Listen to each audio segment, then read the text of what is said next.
Welcome to Thought Leader Life, where we are helping to democratize thought leadership. Join us each week where we interview a new thought leader about what it takes to become and maintain thought leadership in a number of different vertical markets. To learn more, check out www.thoughtleaderlife.com. Hi, Mitchell Levy, the AHA guy from AHAthat. Welcome to episode 146 of Thought Leader Life. We've got co-host Lisa McDonald, Living Fearlessly with Lisa, who is bringing on a beautiful set of guests, and we're talking about legacy. Lisa, thanks for bringing on some cool people. Well, it's absolutely a pleasure. And again, as we were talking about before going live here and in preparation for this, I showcased Carmen on radio a couple weeks ago now. And so backstory, just very quickly, either Carmen, you can give it or I can give it. Be my guest. Okay. Oh, I get to be the guest? Okay. Sure. I was wondering if you were going to pick up on that one. Okay. Yeah. I got to wear all these hats and juggle them simultaneously. Mm-hmm. So, Carmen Gentile, for those of you who follow me, which I very much appreciate, and for subscribing to the podcast and everything, I just want to say thank you very much to Carmen once again. It was a phenomenal interview. Carmen has extensive background reporting in the front lines. More notably, the story that we talked about as it pertained to Carmen was also premised on his book. So Blindsided by the Taliban, works for CBS, is a journalist, and in the process of being in the front lines reporting on the war in Afghanistan, Carmen was blindsided by the Taliban. So let's talk very quickly a little bit about that in your own words, Carmen, as it pertains to legacy, just so there's a bit of a segue as to why we, the audience here, the listeners and the viewers, would know why you specifically made the cut for who we wanted to interview. Well, despite the fact that I would like to have a legacy that is based on a varied and career that doesn't just focus on one instance in my life. I'm well aware of the fact that probably in the first or second paragraph of my obit, it's going to mention the fact that I got shot in the face with a rocket propelled grenade and blinded in one eye. So I have to not fight that and incorporate it into the rest of who I am. There's that time before I was hurt, which was in 2010. And everything that I've accomplished subsequently, which means recovering from my injury, going back into frontline conflict reporting, and doing a lot of other work as well, not just in war zones, but covering other stories in the Middle East, Latin America, and elsewhere. So dare I say that you're dealing with this head on? Yeah. Pun intended. Hi, matey. That's not a problem. The fact is that it's not something that I can circumvent. It is part of who I am, and so that's the way it has to be. But I always hear about these actors like Christopher Reeve wanting to be known for something other than Superman, right? So you're known by the thing that no pressure making a Superman comparison, but go ahead. Yeah. So you're known by that thing that brings you into somebody's mind's eye, right? So, if I'm I read the New York Times every morning. If I'm reading reporters, I may or may not pay attention to the name, but if I see a picture of you in the patch, I go, oh, I wonder how that happened. And if I watch then and get further, so I honestly, I'd say, don't fight it, go with it. Sure. Yeah, that's beautiful. Yeah, that's something that it took me a little while to come to terms with that, but it is an integral part of who I am. So I have to not pretend as though it didn't happen. It obviously did. It's something I think about every day, but it's also not the singular thing that defines me. Of course not. What else defines you? Do you want to talk about the Vespas or the Lambrettas and that? I do.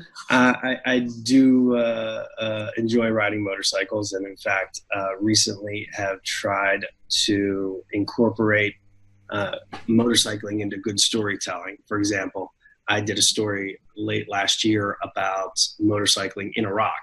while we were covering the war in Iraq and the effort to retake the city of Mosul from the Islamic State, we went into Mosul and bought this really interesting Russian-made motorcycle called the Ural that has a sidecar on it. And we bought it from a guy whose home had been shelled repeatedly. And so the bike itself had suffered some war damage. And we took it to a repairman who had worked on the bike previously. And we told the story of what was happening in Iraq in this particular time and place with a group of characters through this bike. And then we rode it around the countryside in northern Iraq.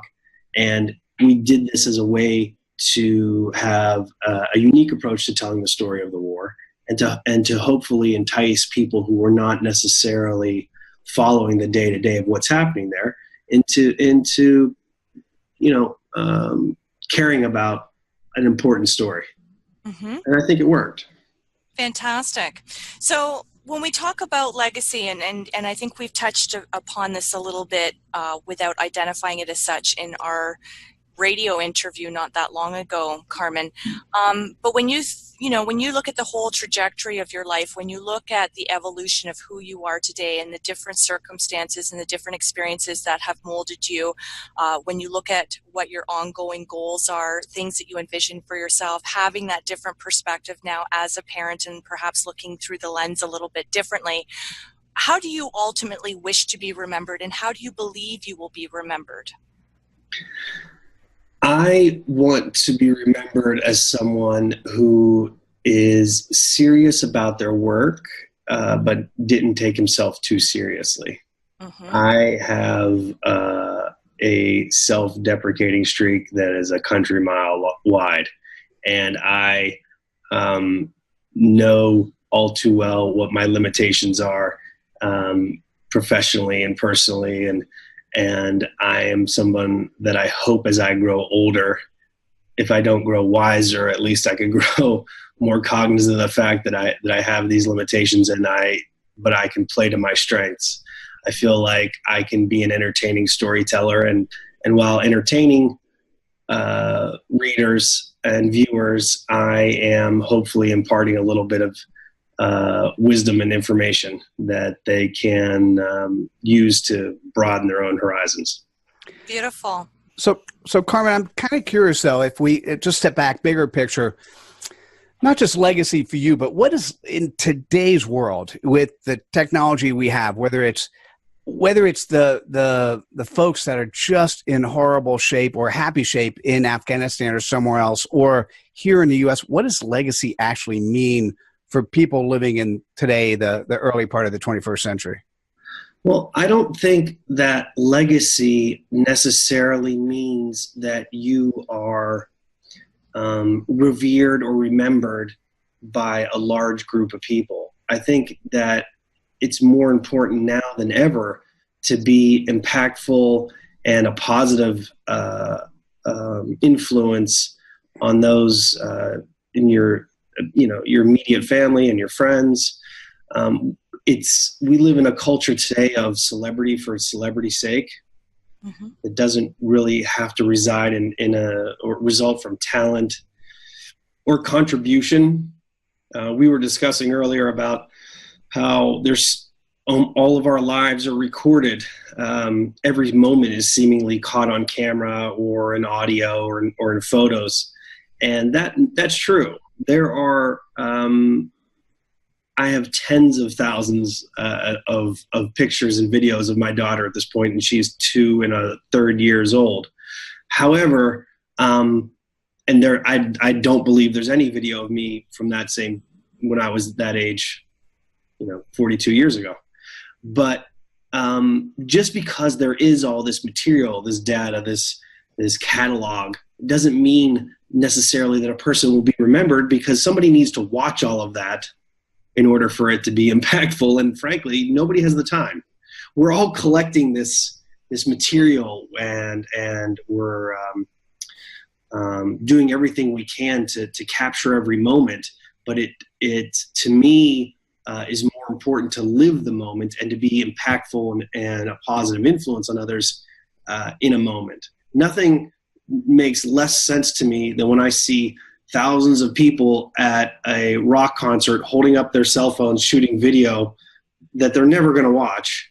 And in front of them is, I don't know, Mick Jagger's very last performance. Just watch Mick Jagger. He's doing it, and he's never going to do it again. You're never going to watch that grainy cell phone footage. Be in the moment. Be present. And in doing so, you will be a lot more impactful on others if you're actually engaging them instead of just recording them. Okay, well, let's play devil's advocate to that, because I get where you're going, and I for me, I'm very apt to adopt many schools of thought in my formulation of how I think about things or what I'm inclined to believe.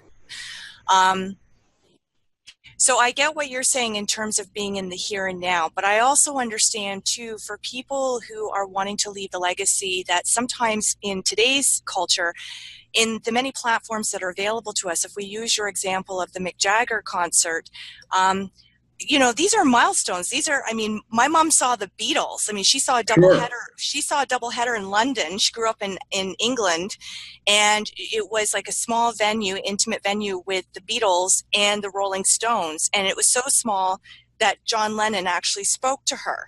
Wow. Yes. Cool. Yes. Yeah. And so, my son, without having known that fact at the time, he has an affinity for John Lennon and the Beatles. He's obsessed with it. Mm-hmm. I wish I had that footage, had what we have today at our disposal. If my mom could have captured that, my mom's now deceased, you put all that together, that would have been a lovely thing to have been able to have shared with her grandson. So I think it depends on how you view things. I think it depends on, as you say, if you're getting away from doing things just for the sake of saying, oh, I was there, or, trying to seemingly be in the know, or doing it for counterintuitive reasons, as opposed to, this would be lovely for my children and my grandchildren who one day I will not be in their active lives in the physical sense, for this to be carried down as part of my legacy. It's one thing for somebody to say, oh, I love the Beatles. Everybody loves the Beatles, or a good portion of people love the Beatles. But when you see someone's passion, when you see somebody, you can hear them in the background and they're mouthing all the words, and you see the unity of the community that's band together, whether we're talking about musicians, or we're talking about causes, or we're talking about Me Too, or we're talking about people taking the streets in DC, or people doing what you do in Afghanistan. I think archives are good. I think history and going back into it and revisiting it anytime you wish to, particularly if you have a personal connection to that footage outside of it just being a part of what's in the history books. I think it's beautiful. Oh, I agree. I'm not saying that there's no value in documenting important moments on video or obviously, but we don't have any footage of George Washington, yet he is an impactful person in all of American lives. Correct.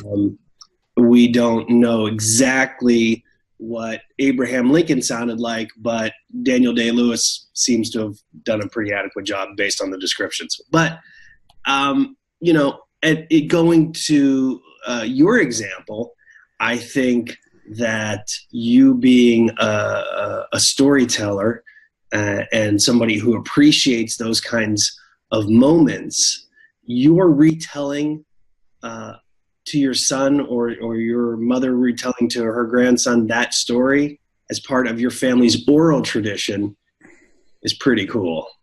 And he could then in turn pass along his affinity for the Beatles to the next generation of your family. And with that affinity comes that story. And to me, that story becomes legend. And yes, and in the retelling after generation after generation, there'll probably be some subtle tweaks to that story, so that maybe 3 or 4 generations from now, your great grandchildren will think that your mother and John Lennon had an affair. But that's part of it. But that's possible. What's the harm in that? I don't have a problem with that spin at all. Yeah. It's interesting. John Lennon, in particular, I remember exactly where I was when John Lennon was shot. Me too. I think everybody does. I was I was in university running a radio station. It was like 2 a.m. radio station. Got the. Do you guys remember telefax? I mean, got the telefax. Like, oh my God, right? So I announced it to the audience. The thing, there was 2 directions I wanted to think about going, Carmen, with what you said. One is, yes, although we don't know what Lincoln or Washington sort of really looked like or sounded like, what'll be interesting is you take a look at some of the characters which will be significantly remembered, like a Jeff Bezos of today or an Elon Musk or obviously any of the political characters as well. And we will then be able to reinforce the statements and the lore that gets passed down with pointers to Wikipedia and YouTube or whatever the newer generation stuff is. So I'm trying to get a reading on. So I love the comment. Your comment was live for today. Don't just live behind this as you see me taking a picture of this for my Snapchat audience, right? So I get that. And I particularly understand that as a reporter who's in harm's way, to make sure that you live for today. And I'm just trying to, how does that, I guess when you're doing a story, do you think about the legacy of the people you're doing the story on, or what is that? I'm trying to get a feeling for where that comes from, living for today. Those people that I come across when I'm doing those types of stories obviously resonate with me to a greater degree than someone I just pass on the street, because they're something we're meeting under extreme conditions, and their stories to affect me just as I hope my retelling of their stories affect the readers or the viewers. So they obviously live on in my memory in a way that others do not. And I have very distinct memories of people whose names I never got, who I spoke to for the briefest of moments, and I will remember them because they were fleeing an ongoing firefight or a bombing. They were evacuating after this going back to just last year when I was covering the fighting in Iraq. I remember very distinctly people were streaming out of the territories that were just moments ago liberated from the Islamic State, because the Iraqi forces were fighting house to house, and the people, after they would literally just kill a bunch of Islamic State fighters. People who had been held under siege for 2 years were grabbing everything they had and running because they hadn't been able to leave their homes. And I remember I saw a group of women with small children tagging behind them, and they were one of which had a gash in her face because there had been a bombing and a shrapnel wound that went from here all the way down to the other side of her cheek. And there was a little girl behind her holding a baby that was probably about my daughter's age at the time, about 1.5 years. And this baby was unresponsive. And I'm pretty sure that baby had already passed. And we had just had the briefest of interactions with them before they were taken away and treated. And I will remember their faces. I will remember how they sounded and what they were doing until my dying day. So it is not a matter of always having a personal interaction with someone and for them to be impactful. But that to me is something that I feel in its horror has made me more cognizant of the need to always keep in mind that it's not just about that there are real consequences to the things that I do and the things that I see. Absolutely. Absolutely. And so if we could just kind of, go back a little bit, because I find it fascinating for the view that you share. And I know it's all about context, and I know we could be talking about one subject matter and you might have a completely different point of view. Like when we talk about the celebrity status as compared to you saying, wouldn't it be nice though if we could go back in the archives and know a little bit more about former presidents, and, and for the footage that we do have that chronicle things in history in terms of movements or evolution of rights or liberation. We talk about Martin Luther King Jr., and Rosa Parks, and so stories of people who really shifted change and really set the standard and set the bar quite high going forward, that, if these people in those times with those oppressive measures working against them were able to take a stand and rise in their lives and really move people and really get something going in terms of a movement, as compared to talking about, say, the Kardashians. Yeah, it's about context. I totally get it.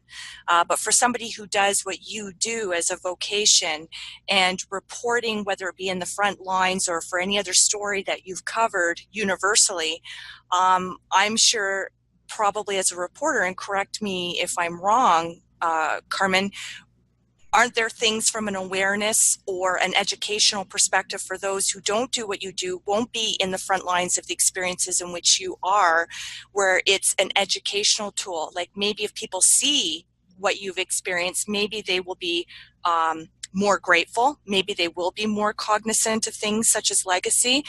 Maybe they will have an appreciation for privileges.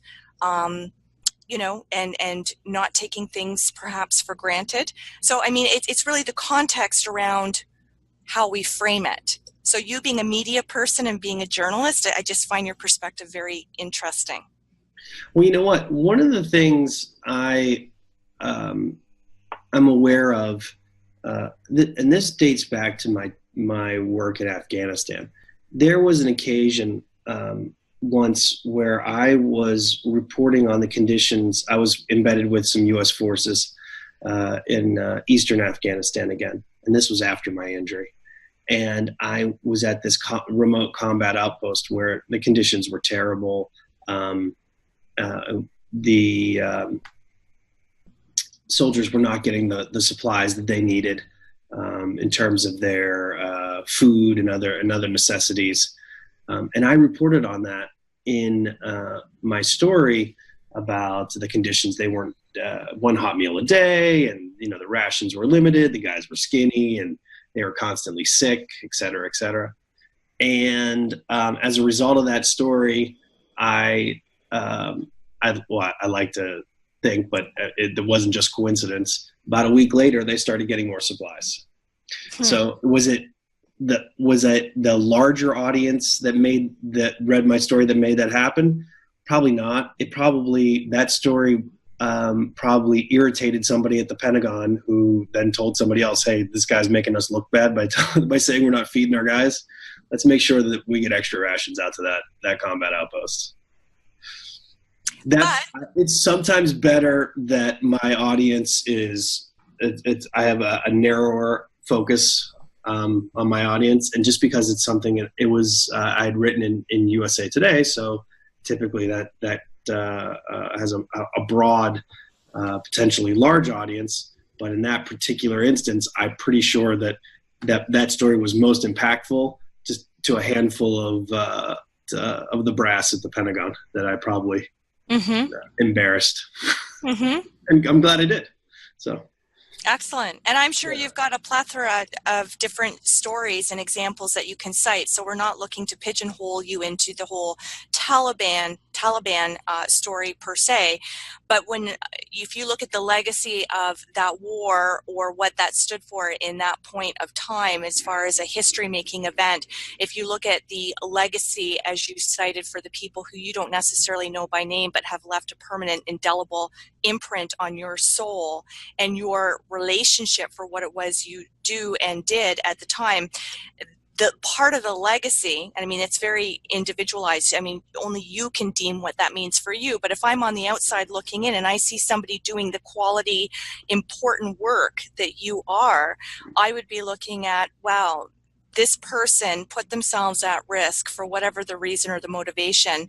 And you gave a snapshot into the legacy of how other people are surviving the circumstances under which they are. So there's legacy within legacy, there's messaging within messaging. And I think for what you do, it's beautiful. It's absolutely beautiful in terms of how you capture that for other people without necessarily being mindful of what that instills as part of your legacy making in that moment, and then having a succession of moment by moment by moment, span it a decade or two for what you do as a career.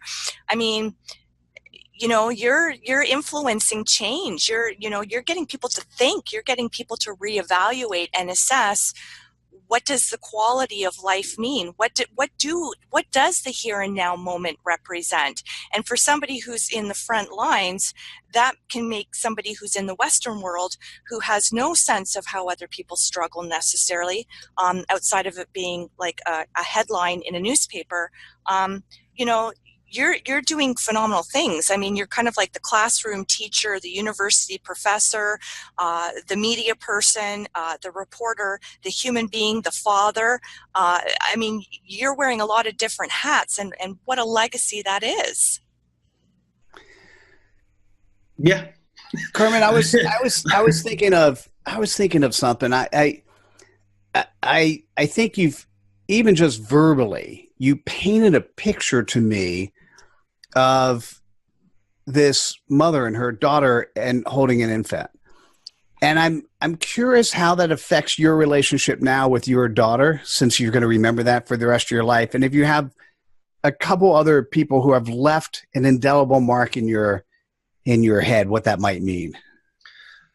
You know, before I became a father, I had seen a lot of suffering and suffering of men, women, and children. And while it broke my heart, I was able to compartmentalize it in the moment, whereas it wouldn't affect me in a sense that I could detach myself and just do the job and not allow it to rattle me while I was doing it. And then I noticed, after I had become a father and had that same situation, and it was the first time I had really become cognizant of that change, was the moment I described. When I saw that family, obviously with no men because they had probably been killed years earlier, the mother, the child trailing behind her, and who was holding the infant, who wasn't responsive and probably had passed away. That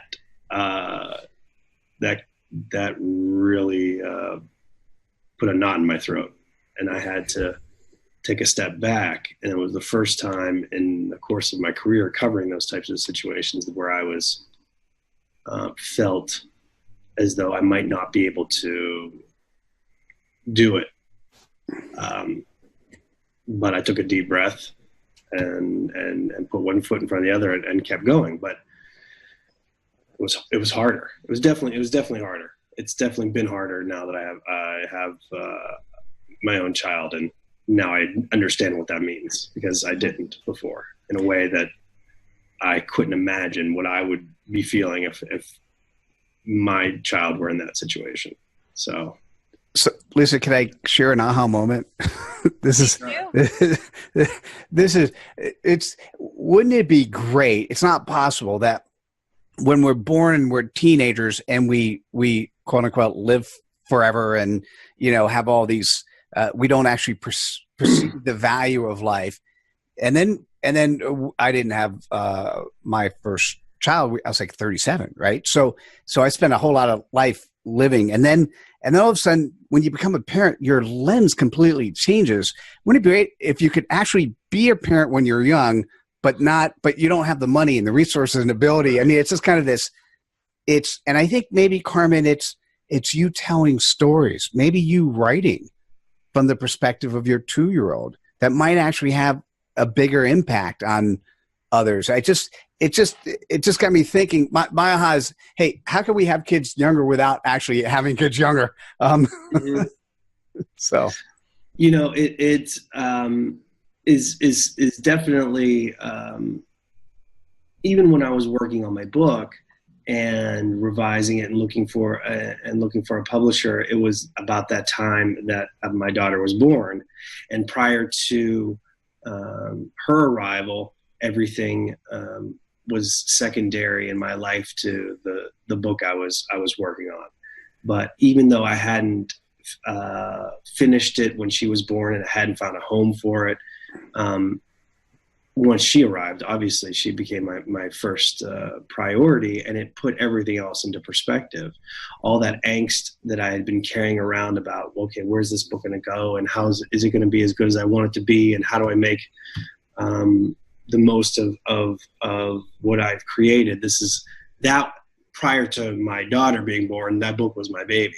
And so once she came into the picture, obviously my perspective changed, and it actually made it easier for me to deal with the uncertainty involved with it, because it no longer became that big a deal.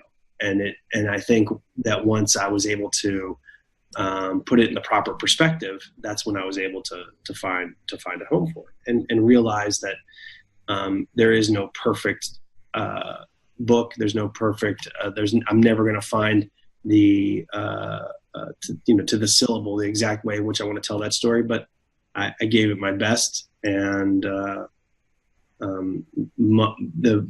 real important things in my life are,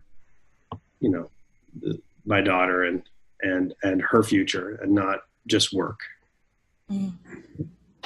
And so when we look at legacy through the eyes of, and of course you've got many, many years ahead of you, and your daughter is going to continually get older, and she's going to have more memories and recollections of her dad. So her being 2 and, did you say 3/4? Because we know children, it's got to be like precise, right? See, her birthday's in May, so that'd be maybe 2 1/3. 2 1/3. Okay. So as you continue to get older and she continues to get older, are you more cognizant of legacy from the perspective of how your daughter more specifically is going to remember you, and that being more the compass for how you navigate your decision making, what you cover now as a journalist, what you don't cover, whether you put yourself in harm's way, don't put yourself in harm's way, in terms of, but also wanting to leave the impression with your daughter about not succumbing to fear. Enjoy life, do where your passion leads you, where the story takes you, whatever the story may represent symbolically in your daughter's life as she comes to identify what her passions are or what her defined purpose may be. So that delicate balance as a parent, but also as a journalist. And really, as you said, it's not about appealing to the masses from the perspective of legacy. It's about the people who truly know you, and that being a smaller, more intimate circle. So do you think about legacy more so through the lens of your daughter? I think about the fact that I've noticed already, we spend a lot of time at the playground, that there are gender roles that are defined at a very young age, that girls do this thing on the playground and boys do this thing on the playground. I want my daughter is the youngest among the children that I've noticed, and certainly one of the very few girls who likes to swing on the monkey bars. And she can hang by herself now. I'll let her hang, and she's a good 3-4 feet off the ground, and I just hold my arms around her waist and I catch her. But she likes to hang, and she'll hang by her legs, and she'll hang by her arms, and she wants to do it all the time, and she likes to climb, and that's definitely my influence. And I don't tell my wife that I'm doing all this, but I want her to push. She'll never watch this show, so she won't hear that. That's fine. What am I going to do? Get in more trouble? More. Okay. Yeah. So I encourage her as part of her growth and development to want to take risks. Yes. You know, I want her to do those things. I want her to be brave, and I want her to try new things. I think that's part of what I'm doing by encouraging her to play and to push herself in her play. There's play is serious business. It is. For children, yeah, it really is. And for adults too. You're not supposed to forgo that as you get older. It's supposed to still be incorporated into your right. That childlike spirit. Right. So I that to me is one of the best lessons that I can teach her. Now, I am also the first person to say repeatedly, "Don't touch the stove, don't do that," and I have to remind myself that just because I have certain tendencies to push certain envelopes, that doesn't mean that I have to be a helicopter parent around my kid. I want her to be self-sufficient. And it's hard not to get into to dive too deep into the modern state of parenting, but so many parents now don't allow their children to learn how to be independent at an early age. I think I would probably consider I'm 44, and I was probably the last generation of American children who were playing on their own under 10. You know, I remember that. You know what we're talking. You know, I can remember being as young as 6, and everybody got on their bike and you rode someplace and you ran into a bunch of other kids who were around the same age or older. You got into you played a game of football or basketball, and mom said, "Come home for dinner, or come home when it gets dark." In the morning, you left the house in the morning, and you didn't go back until the streetlights went on. You know, if you had you had $5 in your pocket to get something to eat, bag of chips, pop. Yeah, and then if everybody's house had a hose on it, right? So you're thirsty, and hopefully the woods were around so you could pee somewhere, and that was your whole day. It was an adventure. It was amazing. I have a quick question, just in terms of legacy too, and then I'm going to turn it over to Mitchell here, also being cognizant of time.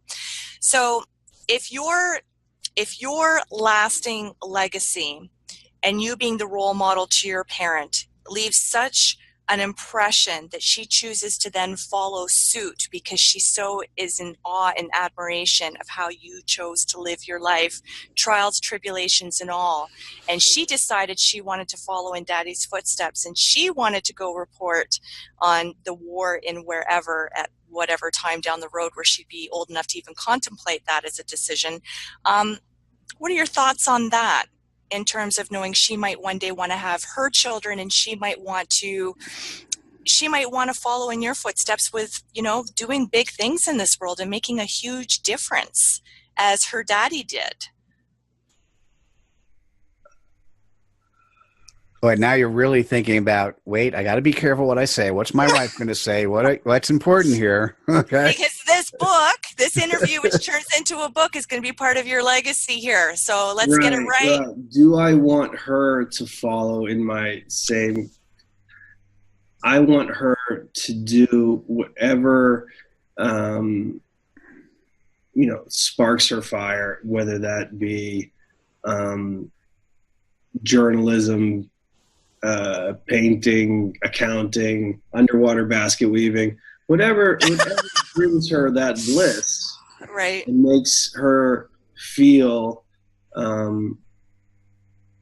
as though she can be impactful in whatever way that she deems important.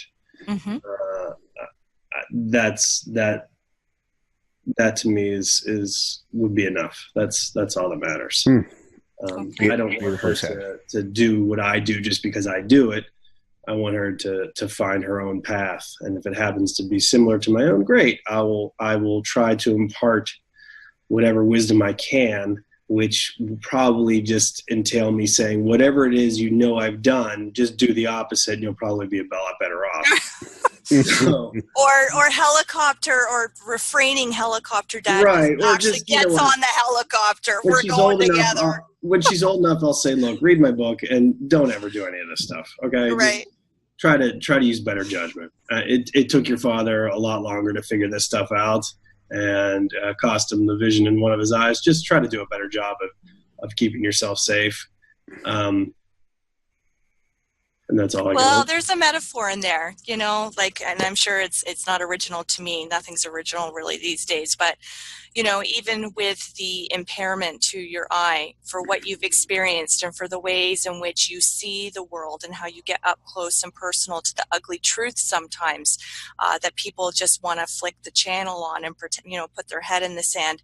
I'd say whether you've got one eye, two eyes, whether you're wearing a patch or not, your vision and the way you choose to see the world, embrace the world, report on the world, you could be blind, my friend, completely, and I would still say that you have more vision than majority of people I know. Thanks. Wow, that's the appropriate response. This has been so mesmerizing. We're already way over. So what I'd like to do at this stage, if you don't mind, Carmen, is given the nature of what we were going to talk about, legacy, given what we actually did cover, is there a particular way you'd like to wrap up, or a question that you think we should have asked, and so maybe you could ask it and answer it? I think that, as I mentioned previously, we have documented nearly every moment of every day and of every event. I think what we're going to face as a species in the future, and the challenge that we're facing now, is I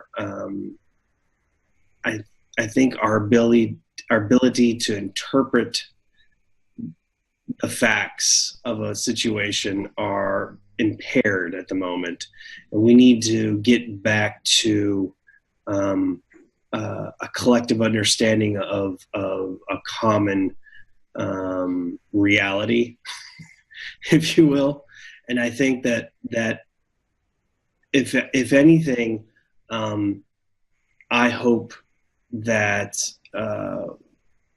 we can come together, and I hope that at some point, maybe in the course of my own work, as a storyteller, as a journalist, etc., that I'm part of the solution, not the problem that we're facing today in terms of our the rift we have in our shared reality. Beautiful. I don't want to dive too deeply into the politics but I think you get an idea. No, but I'd love to. We covered that on my show. Yeah, I'd love to cover. I'd be happy to talk to you offline, and I have a bunch of ideas and thoughts. If people were interested and they wanted to reach out to you, what's the best way to do that? I'm readily available on social media, be it Facebook, Twitter. I'm really easy to find. It's just I look like this. And with I always say I'm the guy with the girl's name who has an eye patch. You can't miss me. I say that's pretty distinctive, my friend. Right, I just want to quickly say one thing. You, in your last, in answering Mitchell's question there, full circle moment, you said, "Come together, Beatles." Come there you together, go. Yeah. Right now, over me. There well you go. Done. Hey, Lisa, what do you think about Carmen in this episode? How'd you like to summarize it, and then how do people reach out to you?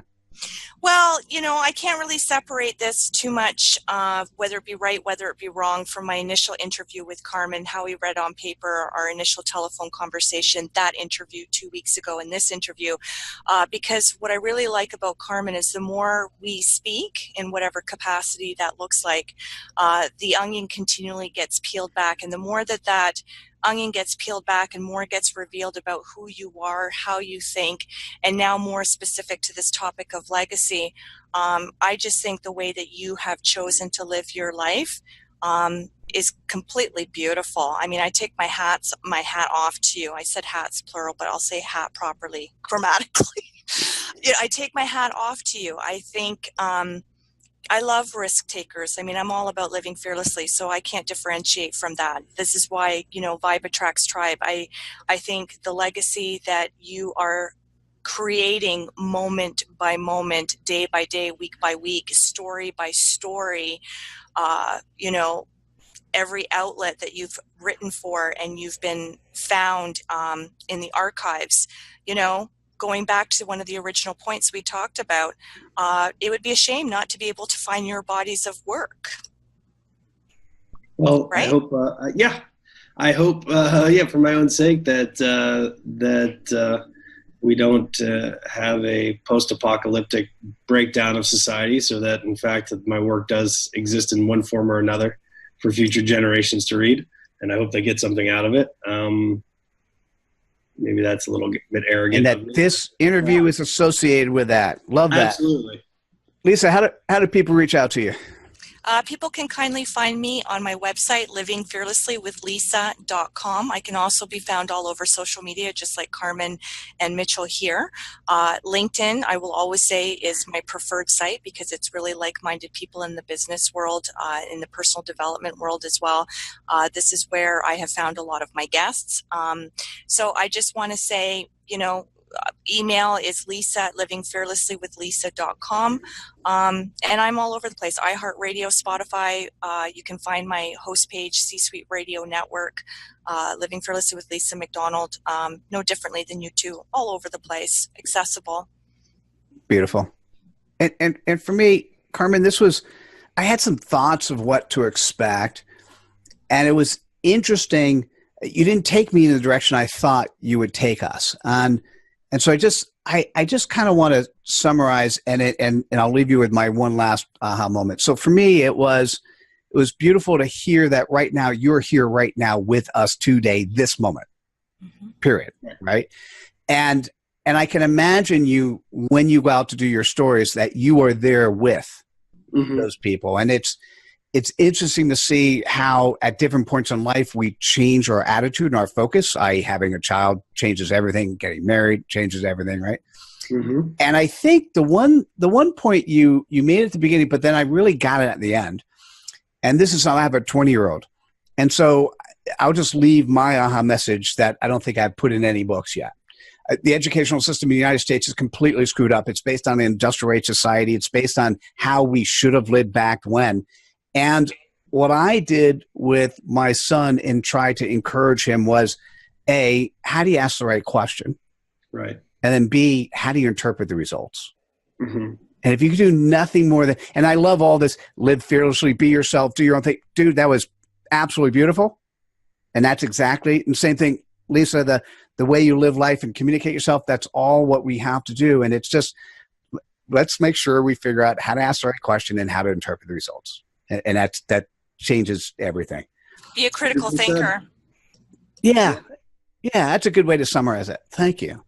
Like the other two folks here, just Google Mitchell Levy and connect to me on LinkedIn, Facebook, Twitter, Google Plus, Snap, Instagram, whatever platform you want to talk with. I'll make sure we communicate that way. And largely what we do is our job is to empower you to share your genius. And so whether or not it's in book form, online form, or whatever it is, that's what we'll do with you. Anyhow, and people should check out your TED Talk too. Where's your TED Talk? Oh, right. Thank you. So I did a TED Talk on being seen and being heard as a thought leader. The book is in the background. Probably should always hold this up. Sure. You could just Google Mitchell Levy TED Talk. It'll bring you to YouTube. You could also go to AHAthat, AHA.pub/TED Talk. And it's a focus on how do we live life as life keeps changing, right? So what should we focus on tomorrow to be successful today? And so it's similar to some of the stuff we covered here, but this was a beautiful episode. Carmen, thank you so much for giving us your time and attention and your Very quickly, your heart. Carmen, where can we find your book? My book is available on Amazon, Barnes & Noble, iTunes, and if you go to indiebound.com and type in your zip code, you'll find it at your local bookstore. Fantastic. I want to thank you both. This was awesome. This was great. Hey, guys, thanks for joining us for this episode of Thought Leader Life, and we'll see you at the next episode. Take care, everybody. Bye now.